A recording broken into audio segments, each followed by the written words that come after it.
Morrow and I carried his cake through the doors of GPS, our local plumbing supply, Oh my God. for their 100th year anniversary party. Wow. I can't believe it. Oh, boy. I never thought it would be like this. Millions watched Buddy Valastro build an empire on Cake Boss, but they didn't see everything happening behind the scenes. By the time the cameras stopped rolling, Buddy had endured personal losses, career setbacks, and a shocking accident that changed his life forever.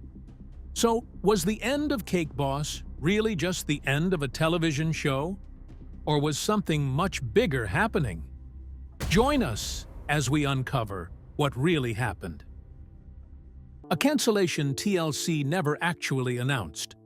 Cake Boss ran for 257 episodes across 10 seasons, and the final ones never aired on the network that made the show famous. TLC aired the season 8 finale in December of 2017, and then the show disappeared from television for almost 2 years. When it did finally return in May of 2019, it didn't return to TLC at all. It showed up again on Discovery Family, a much smaller sister network in the same corporate family, aimed at a younger audience than the one that had watched Buddy run the Hoboken shop for 8 seasons. What almost never gets mentioned is that Season 9 was not actually the end either. A 10th and final season, just 10 episodes long, aired on Discovery Family that October, closing out the series for good on December 12, 2020. Nearly a full year after most casual viewers assumed the show had already wrapped for good with Season 9. By that point, Discovery Family itself had grown into a network with over 55 million households technically able to receive it, yet ranking outside the top 100 most watched channels in the country, meaning Cake Boss spent its actual final chapter airing to a fraction of the audience TLC had delivered at its peak. That final season aired quietly, with far less attention than the original TLC seasons had received, and ended with Buddy himself calling it an opportunity to bring a little bit of Hoboken back into people's homes. A promotional line that did not mention why the show was not returning to the channel it had aired on every previous season. That quiet demotion began a full decade earlier in a courtroom 3,000 miles from Hoboken. The arrest TLC refused to explain. New York City police pulled Buddy over on 10th Avenue in November 2014 after watching his car swerve through traffic between 20th and 32nd Streets. Officers who approached the vehicle said he was flushed, unsteady on his feet, and smelled of alcohol. And after failing a breathalyzer test, he was arrested on charges of drunk driving. What happened next in the back of that police car is the detail that has followed him ever since, because, according to prosecutors at his arraignment, Buddy told the arresting officers they could not arrest him, telling them to just put him in a cab instead, because he was not, in his own words, a bad guy. He was charged with 2 counts of DUI and initially turned down a plea deal altogether, before finally pleading guilty a month later to driving while impaired, a lesser charge that carried a 3-month license suspension and a fine of about $300. TLC's response to the arrest of its biggest star was almost defiantly minimal. The network issued one statement saying the arrest was a personal matter and declined to comment further, a phrase that on the surface sounds restrained but functionally meant that the corporation that was building an entire brand around Buddy's public image had decided, in real time, to distance itself from him publicly as soon as his private behavior became a liability. What almost no one connects to the DUI arrest is an incident from just months prior that, in hindsight, should have been seen as a warning, not a footnote. That July, Buddy was piloting his boat through New York Harbor with about a dozen people aboard, including children, for a family dinner excursion when dense fog rolled in and swallowed the vessel completely. At first, he tried to fly by radar and GPS only, and went on for some time before finally realizing the situation had become truly dangerous and calling in outside help. The fogged-in boat was spotted by police and firefighters and towed to safety. The incident was reported somewhat in the news at the time as a strange but harmless story of bad weather. But put alongside the DUI arrest just a few months later, and it starts to resemble the same pattern repeating itself twice in a year. A public figure whose private judgment was failing in ways his brand had no mechanism to address, because Cake Boss was built entirely around the idea of presenting Buddy as a relentlessly competent, endlessly capable family patriarch.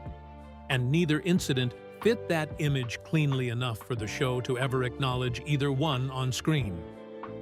Neither the boat nor the DUI arrest ever produced a ratings dip or a network statement acknowledging real concern, because in isolation, either incident could be written off as one bad year for one person. What they actually did was establish, 6 years before the show's final season aired, that TLC's standard response to a genuine threat involving Buddy was containment rather than explanation. Treat it as private, say as little as possible, and wait for attention to move elsewhere. That containment strategy would be tested again in a way a single dismissive statement could not fix. By the time Buddy's DUI made headlines, the pattern of TLC quietly controlling what it would and wouldn't let audiences see wasn't new, and it traces back to something the network had already been doing for years with an entirely different member of the same on-screen family. The cast member TLC erased from its own website. Long before the DUI arrest, in August 2010, while Cake Boss was still in its third season, police arrested Buddy's youngest sister husband, Remigio "Remy" Gonzalez, a recurring on-screen cast member credited as a top decorator at Carlo's Bake Shop, on charges related to the sexual misconduct against a 13-year-old girl. Detectives who built the case against him did so after meeting with 2 witnesses who told them that Remigio had personally admitted to them that he had assaulted the teenager on multiple occasions in East Hanover and Florham Park between the summer of 2009 and March of 2010, months that overlapped directly with new episodes of Cake Boss actively airing on national television. He was held on $300,000 bail he couldn't make, and within days, TLC scrubbed nearly all of his biographical information from the show's official website, leaving only passing references to him buried within his wife's own cast bio. Remigio eventually pled guilty in June 2012 to 2 counts of aggravated assault, and a judge sentenced him that same year to 9 years in prison, later denying his request to withdraw the plea after he claimed his own attorney had pressured him into admitting to acts he insisted he had not committed. He also was ordered to register as a sex offender and, as a Mexican national, was expected to be deported once released from custody. This was never discussed on the show itself. Remigio appeared in dozens of episodes, which continued airing in syndication and on Discovery Family for years afterward without any on-screen recognition of what had happened to him. A silence so conspicuous that fans eventually organized a public petition specifically requesting that the network pull those episodes rather than continue to circulate footage of a convicted child sex offender presented as a lovable member of the Valastro family business. TLC never publicly responded to that petition, instead going with the same strategy of quiet omission they would use for Buddy's own arrest 4 years later. A pattern of managing bad press through silence rather than disclosure that is impossible to ignore when you see both incidents side by side. That instinct toward quiet erasure did not stop with criminal matters involving people outside the immediate Valastro bloodline. It went so far as to cover the way the network dealt with conflict among Buddy's own sisters. Conflict severe enough that Buddy himself, and not network executives, made the decision to cut a family member out of the business completely on camera. The sister fired on camera, and the ones who weren't. In an episode named Stained Glass and a Surprised Danny in 2012, Buddy fired his own sister Mary Ciarone in scenes filmed for the show, accusing her directly of being too outspoken in the bakery and undermining his authority in front of staff and customers. Instead of editing around the confrontation, producers chose to air it, making Mary's firing briefly one of the most talked about in the show's history, precisely because it was one of the few times viewers saw Buddy wield meaningful authority over a family member without the moment being softened or resolved within the episode. Mary didn't stay away forever. She did go back to full-time work at the bakery.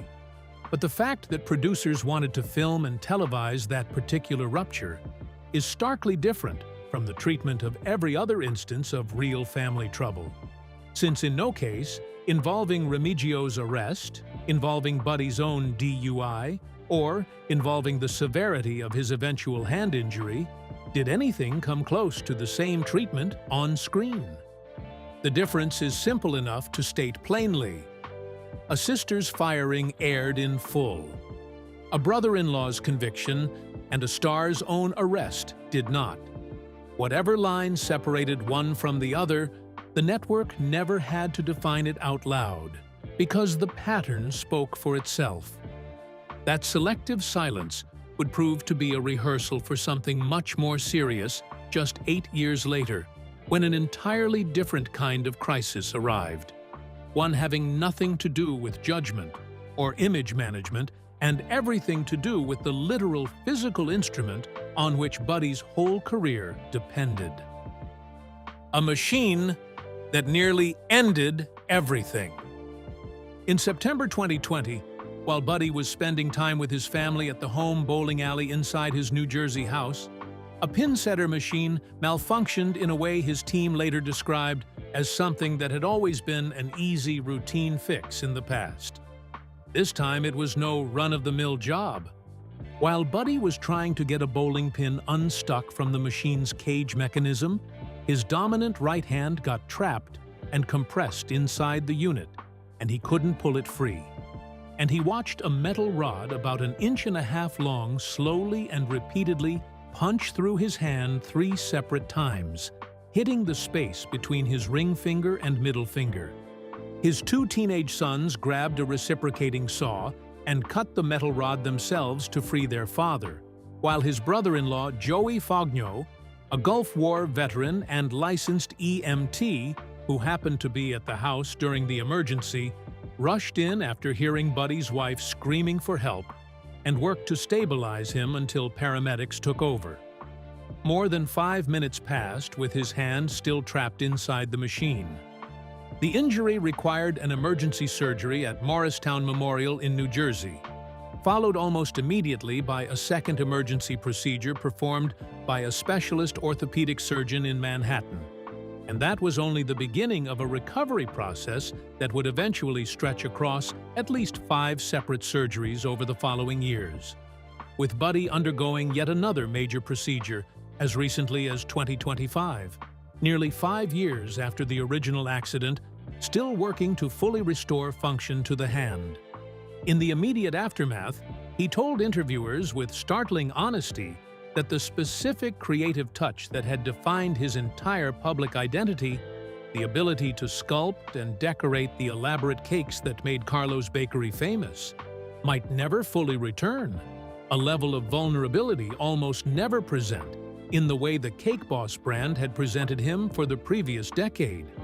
A trip to the company's Jersey City production plant showed most of Carlo's baked goods were made off-site at a separate factory, and then shipped to individual store locations just for final decoration and display, meaning the intimate, hands-on process the show spent over a decade selling as its entire identity was.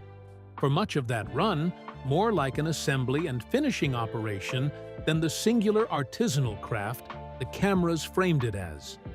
That injury happened in the same calendar year that Cake Boss quietly began what was supposed to be a routine hiatus and never returned with new seasons under its original name. The timing raises an obvious question that almost none of the coverage repeating the natural end of its life cycle explanation has actually asked directly, which is whether a show built entirely around watching one man's hands create extraordinary things could realistically continue in its original form once those same hands had just been mechanically destroyed and rebuilt through a half-decade of ongoing surgery. TLC never publicly framed the pause in that way, instead letting the hiatus quietly transform into a permanent ending without ever officially calling it one, a pattern of institutional silence that echoed exactly how the network had already handled both the DUI arrest and the Remigio case years earlier. But the lack of discussion about the injury only explains why the show could not continue easily in its original format. It doesn't explain why the network never bothered to bring back that format once Buddy's hand was actually healed. That answer has nothing to do with his body at all. The empire that made the original show disposable. But as Buddy was going through back-to-back hand surgeries, something else was happening that made the question of reviving the original Cake Boss format increasingly irrelevant from a business standpoint. Carlo's Bakery had already expanded far past its original Hoboken storefront, growing to several additional locations, and Buddy himself had become the face of an increasingly diversified media portfolio, including competition formats like Buddy vs. Duff, seasonal specials like Buddy vs. Christmas, and eventually a direct continuation series called Buddy Valastro's Cake Dynasty. Each of those properties filled a particular strategic role that the original show no longer could, because competition formats create the kind of dramatic, high-stakes tension that a slice-of-life documentary series about a family bakery naturally exhausts after enough seasons, and Discovery, the parent company that owns TLC, Food Network, and Discovery Family under one roof, had every incentive to move its most valuable personality toward whatever internal format was actually producing the strongest numbers, rather than continuing to prop up an aging original. However, that expansion was never as unidirectional as the growing empire framing suggests. And while the new competition formats were quietly opening up across the same stretch of years, Carlo's Bakery was quietly closing storefronts, shutting down its Westfield, New Jersey location in April 2018, then Red Bank that August, and Ridgewood and Morristown within weeks of each other in January 2019. 4 New Jersey closures inside a single year alone. It then closed its Atlanta locations and Garden City, New York store later that same year, and Santa Monica soon after. And finally, both of its Toronto locations, which it had opened with considerable fanfare only a year or two earlier. Every shuttering was done the same way, with no announcement other than a quiet deletion from the company website, and, when reporters asked directly, a short statement saying it was just part of the business evolving in other ways. The exact same phrase repeated almost verbatim across multiple locations and multiple years. That is the real function the closures served in this story. Cake Boss had spent a decade selling viewers a picture of a bakery empire in constant expansion, and by the time the show reached its final seasons, that picture no longer matched what was actually happening behind the scenes. A business quietly shrinking in real life gave the network every reason to let its television flagship shrink along with it, rather than draw attention to either one by explaining it directly. That is the same instinct that explains why Cake Boss was never canceled in any formal sense. Canceling it would have meant admitting in public that the flagship show had run its course, an admission that risked drawing renewed attention to exactly the injury, the arrests, and the buried criminal case the network had spent over a decade quietly keeping separate from Buddy's public brand. But it wasn't just Buddy's injury that the show quietly managed to write out of the show without ever telling its audience the real reason. The cast TLC quietly stopped filming. Buddy was never the only original cast member. The show slowly drifted away from its cameras once things got complicated. Cousin Anthony largely vanished from later seasons after posting anti-immigrant comments online in 2013, comments serious enough to draw real backlash, yet never once addressed. On the show, he continued to appear in sporadically for years afterward. Brother-in-law Ralph left the business under the same kind of family strain that had led to Mary's firing, and his departure from both the bakery and the show went unaddressed just as completely, with no episode ever built around explaining where he'd gone or why. Neither exit ended the show on its own. What they reveal, alongside everything else, is a network that had spent more than a decade choosing silence over explanation every single time. Whether the issue was a cast member's public comments, a star's own arrest, or a conviction it scrubbed from its website within days. Once Buddy's own hand made that strategy impossible to sustain, there was nothing left for TLC to quietly cut around but the show itself. Do you think Cake Boss could ever come back with a successful season? And do you think the real story of what ended the show has ever been told in full? Share your thoughts with us in the comment section. Remember to like, share, and subscribe for more. Also, click the next video showing on your screen. You will enjoy it.